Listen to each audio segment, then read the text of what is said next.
Oi, gente, boa noite. Boa noite a todos. Tudo bem? Espero que a noite seja bacana, divertida, que vocês aprendam e que a gente troque também essa energia aqui juntos, tá? Lembrando, fiquem bem atentos, podem fazer perguntas. No final, a gente vai abrir um espaço para que vocês façam perguntas. E quem fizer perguntas, claro, vai ganhar brindes aqui para você. Para começar, eu vou chamar uma pessoa que me ajudou nessa organização do evento, ajudou com que vocês estivessem aqui também. É uma pessoa que eu adoro bastante, está comigo nessa trajetória há muitos anos. Inclusive, foi quem me deu força para fazer mestrado. Antônio Matheus, venha para cá, querido. Palmas, gente, para ele. Sociólogo, pesquisador. Ó, ele veio como se fosse pro Oscar, né? Ó a roupa do garoto. Rick, pode passar aí pra gente ver aqui o tema. Construção da sexualidade, corpo, mulher, liberdade, sexo e loucura, produção da histeria, humor como método contra preconceito, combate ao machismo e as políticas públicas. E no final vocês vão fazer as perguntas, tá? Então vou passar só a palavrinha um pouquinho para Matheus e a gente já começa. Boa noite a todos e a todas. É um prazer muito grande estar aqui com vocês. E a gente sabe que uma vida sem prazer não vale a pena. Mas o que veio ser o prazer? O prazer são sensações agradáveis, são sensações que dão sentido à existência. Mas os prazeres são diversos. Não é verdade? Quem veio aqui hoje para sentir prazer? Quem veio aqui hoje para sentir prazer? Todo mundo, né? Vocês querem sentir prazer comigo? Ou comigo. Quem quer sentir prazer comigo? Ai, Matheus, ninguém quer sentir prazer comigo, gente? Ô, gente, tô arrasada. Mulheres então, sentem prazer comigo também. Mas o prazer também não é prática, não, viu? O prazer, eu tenho discutido muito com a Aline Castelo Branco, que vem revolucionando alguns dogmas. A Aline é uma pessoa que dá muito prazer. Dou prazer. Não é? Dou prazer para meu marido que está ali em cima. E para todos que te acompanham, até porque tenta, de certa forma, quebrar os controles sociais que se instituem em relação ao corpo feminino. Percebemos que há alguns anos ela inaugura na Bahia algo que nunca antes tinha sido trabalhado com tanta veemência. Vem aqui a linha. Não dá não, filho. Eu tenho que ter um microfone, estou presa. Eu coloco o meu microfone em sua boca.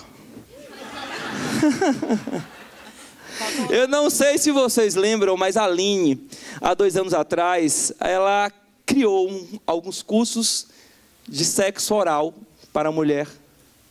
Porque se constatou que as mulheres, elas não conseguiam satisfação plena com o sexo oral. E isso gerou uma série de burburinhos na sociedade soteropolitana. E a Aline, mobilizada por isso e mobilizada por toda uma experiência que ela já referenciou, que conseguiu adquirir com o programa que ela disse, confessionário, e no confessionário ela já aplicava a escuta flutuante, que é um método do Freud. Aquilo que você escuta, muitas vezes, aquilo que não é dito. Sabe, Andréia? E ela conseguiu escutar e começou a se estimular pela essa questão da sexualidade. E saiu do campo da imprensa baiana e foi fazer mestrado na Unesp, que é a 10ª universidade no ranqueamento nacional para fazer mestrado nessa área de sexualidade e revolucionar, de certa forma, essa questão do empoderamento da mulher através do sexo. Tem muitas pessoas que não conseguem entender isso. Mas antes disso, Aline, eu quero saber, você que fechou as inscrições, as pessoas aqui, porque a gente vai falar de sexo, de corpo e de mulher. As pessoas aqui têm mais de 21 anos? Quem tem mais de 21 anos aqui, gente, levanta a mão, por favor. Ai, meu Deus, a maioria. Então, vocês que têm mais de 21 anos, vocês vão ter que se retirar. Porque partimos do pressuposto que após os 21 anos, há determinados bloqueios que são difíceis de ser destituídos. É verdade? É brincadeira, é provocação. Todos podem continuar. Até porque a discussão sobre sexo, sexualidade, é uma discussão que não tem idade. Foi uma provocação. Então é isso. Na verdade, quando falamos de prazer, é importante tentarmos conceituar o que é prazer. Freud tentou fazer isso e fez muito bem. Simone de Beauvoir, de uma forma revolucionária também.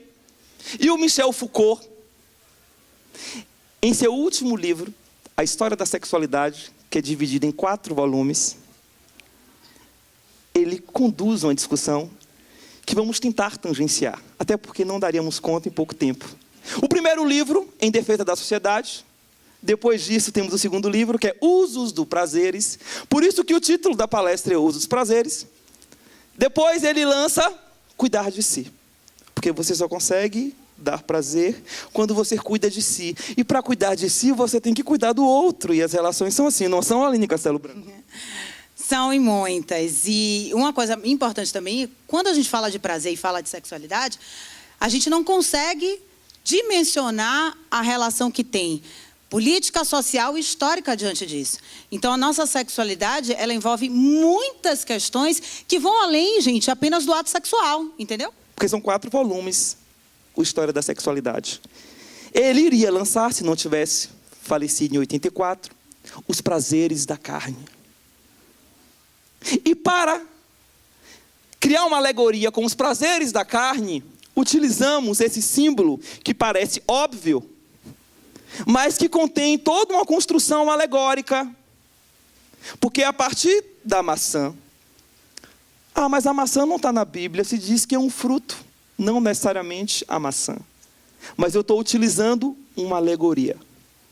A alegoria se institui por um jogo metafórico. Então a maçã, ela é instituída como o fruto que condenou a mulher ao pecado. É o fruto proibido. O fato é que o homem e a mulher, o ser humano, sente prazer. Os outros seres talvez sintam. Eu acredito que eles sentem prazer também. Só que o ser humano, ele sabe que sente prazer. E os outros seres, eles não sabem que sentem prazer, mesmo sentindo. Porque o que te faz saber que você sente prazer é a sua racionalidade. E essa mesma racionalidade que nos faz discernir o que sentimos e o que não sentimos é a racionalidade que aprisiona através das classificações. E Freud diz: o homem é um animal de razões imperfeitas. E a construção da psicanálise, partindo dessa análise da sexualidade, se institui pela construção de uma compreensão acionada por essa imperfeição trazida pela razão. Muito bem.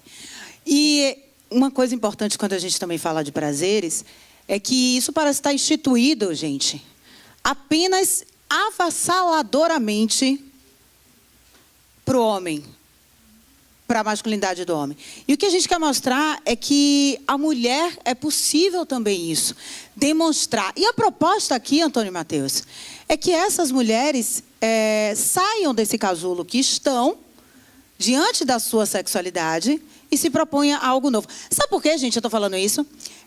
Eu faço muita consultoria para as mulheres, atendimento, enfim, mais para mulheres do que para homens. E a maioria que chega para mim é com isso, com esse intuito de chegar assim, eu preciso me descobrir. E para uma mulher chegar para mim, sentar na minha frente e dizer, Aline, eu quero me descobrir, é porque algo está ali mexendo nela que está incomodando demais. Você quer falar mais alguma coisa? Eu já posso chamar? Já podemos começar a nossa dinâmica. E vocês que estão ávidos a sentir prazer, vocês já ouviram falar de Freud? Freud é um teórico fundamental para a evolução da psicanálise. Nessa frase, ele diz: não posso ver mérito algum em ter vergonha da sexualidade. Por que ele diz isso, Aline? Por causa da repressão. E quando ele diz, eu não posso ter vergonha, não vejo mérito nenhum em ter vergonha da sexualidade, ele nos propõe, nesse momento, a ter essa coragem de iniciar uma libertação. que é isso que a gente está fazendo um pouco aqui, né? Não há por que ter vergonha da nossa sexualidade, do que somos ou do que queremos ser. A gente vai passar para uma outra frase, onde ele diz: é quase impossível conciliar as exigências dos instintos sexuais com as da civilização.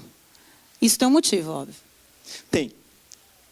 Porque ao trabalhar com os instintos sexuais, é importante fazer analogia com uma outra construção, que é a construção da moral. E a moral existe para plasmar a sociedade. Sem a moral, a vida social seria impossível. A moral faz com que a vida social seja possível. E os instintos sexuais, muitas vezes, eles levam as pessoas a agirem sem moral. Daí, a compreensão da civilidade traz consigo normas, regras. Só que essas normas e essas regras foram utilizadas para aprisionar a mulher. Desde a alegoria e desde a analogia da maçã, desde as construções de Adão e Eva, percebemos que o corpo feminino é um território instituído para ser sacrificado. E a civilidade, instituída em uma construção machista, ela cria um afrontamento com o sexo. Então, o sexo, na análise freudiana, seria uma prática libertadora. E vivendo em civilidade, você não consegue ter liberdade plena. Não desejo suscitar convicções, desejo estimular o pensamento e derrubar preconceitos. Olha só, muitas poucas pessoas elas estão conscientes, gente, desse poder que a vida sexual da pessoa e a sexualidade como si exerce, não só sobre o ato, sobre a prática que a gente fala sobre esses prazeres, mas como um todo, sobre a nossa vida, sobre os nossos sentimentos. E aí eu estou passando um pouco para a relação da consciência, da mente, do despertar da mente. Então ele propõe com essa frase isso, que sejamos um pouco libertadores para derrubar preconceitos a partir do momento que a gente consegue linkar essa consciência que a gente tem da nossa vida sexual, da nossa prática sexual, da nossa sexualidade, com as nossas consciências, com a nossa mente. Ninguém nasce mulher, torna-se mulher. Quem já ouviu essa frase, suspende a mão. Depois de toda a mediatização feita pelo Enem. Agora, muita gente entende essa frase, porque quase ninguém entende. Até tem uma frase que está circulando, inclusive eu vi em alguns companheiros do Face, que é uma coisa que não dá tempo de puxar a discussão. Assim como não dá tempo de esgotar essas frases. É só para provocar vocês. Os nossos conceitos aqui não estão prontos, é só provocação. Então, tem uma frase que eu não estou gostando dessa frase, que eu estou vendo compartilhar. Eu vi, tem até algumas pessoas aqui que compartilharam. É uma frase de uma escritora, de uma artista paraibana, que ela diz o seguinte: eu sou mulher, macho, sim senhor. Aí na hora do almoço eu perguntei, será que não seria legal se não fosse eu sou mulher, fêmea, sim senhor? Aí a gente tenta compreender o sentido de homem, mulher e de macho e fêmea. Na antropologia, a divisão homem e mulher se institui em uma dimensão analítica. Porque quando você fala homem, você analisa o papel que esse homem tem na sociedade e toda a sua representação. Quando você fala macho e fêmea, você vai para uma análise estritamente descritiva e anatômica. Você vai ter em outros animais machos e animais fêmeas. O fato é que ninguém nasce mulher, torna-se mulher. Simone de Beauvoir dialoga muito com Foucault. A construção do homem e a construção da mulher nada mais são do que construções discursivas, assim como o corpo. O corpo é uma construção discursiva. E na produção do discurso convencionado, esse corpo ele é constituído por uma relação de força e de empoderamento. Então, o tornar-se mulher faz parte de uma construção representacional de uma sociedade convencionada. E o que propõe Simone de Beauvoir é uma destituição desse aprisionamento simbólico, representacional, conceitual.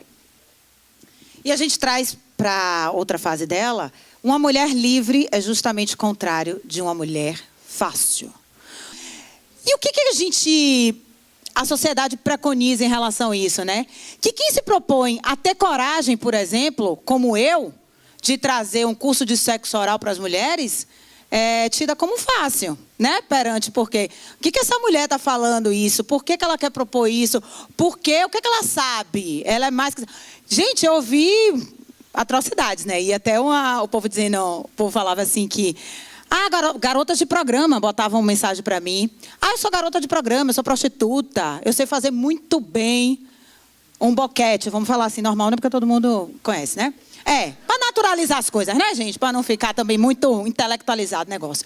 E aí as meninas botavam essa situação. Inclusive, na época que você lançou isso, eu recebi uma ligação de uma legisladora, de uma deputada, que defende as mulheres, uma exímia legisladora, e ela falou, não estou dando conta. Esse pessoal está me vendo aqui na Assembleia Legislativa e quer ligar para minha assessora para fazer sexo oral. Então, há uma distorção na construção e desconstrução. Então, a Aline começou a ser vista como aquela professora de sexo oral. Que nada nos defina, que nada nos sujeite, que a liberdade seja a nossa própria substância. A frase por si se explica. Não é verdade? Em uma sociedade tão repressora como a nossa. O estado da Bahia é o terceiro estado do Brasil onde se há o registro de maior incidência de violência contra as mulheres. Só perde para a Paraíba e para o Rio Grande do Norte. Os 3 estados que estão nos primeiros lugares do ranking são estados do Nordeste. Por que o nosso Nordeste? Tão aprazível, tão lindo, tão diverso, tão rico culturalmente. Ficam nas 3 primeiras colocações de violência feminina.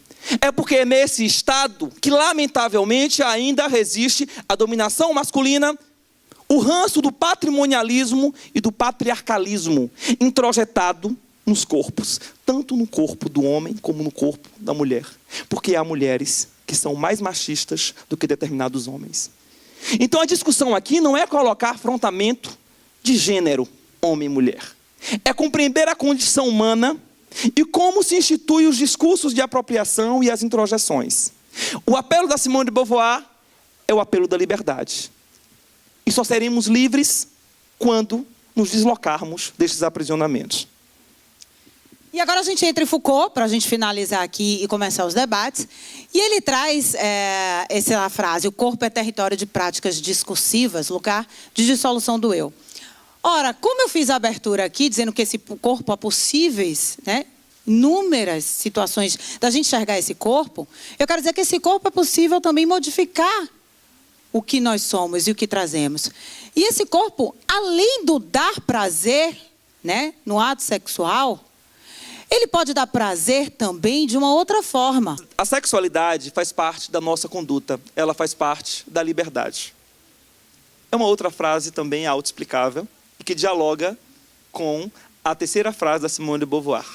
O corpo, que é moral, Mariana Salles, e a alma, que é imoral, né, se constitui por uma tensão entre o corpo e a alma.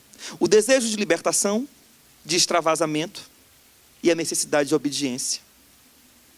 Há obediências asfixiantes e há desobediências totalmente libertadoras. E tanto Simone de Beauvoir, como Freud e como Foucault, eles buscam essa libertação. E aí a gente linka com a fala de Mateus, que os dispositivos de prazer podem ser utilizados como mecanismo de controle, mas também de liberdade. Por que esses mecanismos, gente? Porque existem mecanismos que regulam, que controlam, que normatizam, né? E que faz, por exemplo, a gente ser quem a gente não é. Entendeu? E nessas várias representações que a gente faz, a gente consegue introduzir e trazer esses mecanismos de repressão, por exemplo. De repressão sexual que a gente traz e que a gente foi internamente internalizados a lidar no nosso dia a dia com isso. Né? E um exemplo básico, por exemplo, vem cá, Mateus. Quando a gente está grávida, né, a mulher, a primeira coisa é saber o sexo. se é menino ou se é menina, né? Para botar a menina rosinha e para botar o homem azulzinho, né? E aí a gente vai crescendo com várias outras situações no nosso dia a dia e levamos essas normas, essas regulamentações para a nossa vida. E o que é ruim isso, tá? Um exemplo aqui, claro, que é expresso no nosso corpo. Olha como Carla Politano senta, com as pernas lindamente cruzadas. Olhe como Renato senta, com as pernas abertas. O homem não se preocupa em sentar com a perna aberta. E o homem que senta assim, esse homem tem algum problema. Vamos lá, vamos subir aí. Agora a gente vai começar as discussões. Vamos, Matheus. Eu vou chamar aqui ao palco doutora Carla Calil, médica, ginecologista, sexóloga. Vem ao palco. Senta aqui. Vamos chamar aqui a presença de uma escritora arrebatadora, que tem sofrido muita crítica, porque ela tem um discurso totalmente libertário e libertador. Ana Carvalho. Olha, Ana Carvalho cheia de fã. Arrasando. Aninha, senta aí. Senta ali do outro lado, Tchuca, aí. Maíra Azevedo com o personagem Te Amar.